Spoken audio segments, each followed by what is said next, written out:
കുട്ടികൾക്ക് നന്മയുള്ള കാര്യങ്ങൾ പറഞ്ഞു കൊടുക്കണം നമുക്ക് കഴിയണമെന്ന് മുഖ്യമന്ത്രി. വിദ്യാഭ്യാസം ഭൗതിക നേട്ടത്തിന് വേണ്ടി മാത്രമുള്ളതാകരുത്. സ്നേഹിക്കാൻ കുഞ്ഞുങ്ങളെ പഠിപ്പിക്കണമെന്നും മുഖ്യമന്ത്രി.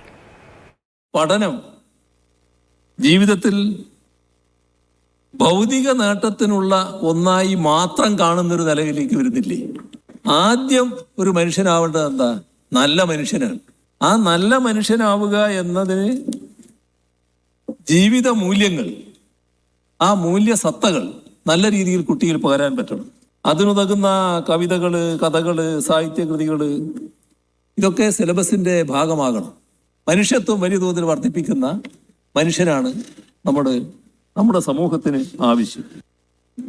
നമ്മുടെ ലോകം തിന്മയും തെമ്മാടികളും മാത്രമല്ല, നന്മയും നല്ലവരും കൂടി ഉള്ളതാണ് എന്ന് കുട്ടികൾക്ക് പറഞ്ഞു കൊടുക്കാൻ കഴിയണം. നന്മയുടെ ഡെവലപ്മെന്റ് സ്കിൽ ഡെവലപ്മെന്റിനോടൊപ്പം നല്ലതുപോലെ ഉൾച്ചേർക്കാനാവും. പൂക്കളെ, പൂത്തുമ്പിയെ, ശലഭങ്ങളെയൊക്കെ സ്നേഹിക്കാൻ കുട്ടിയെ പഠിപ്പിക്കണം. പ്രകൃതിയോടുള്ള സ്നേഹം, അതാണ് സഹജാതരോടുള്ള സ്നേഹമായി മാറേണ്ടത്.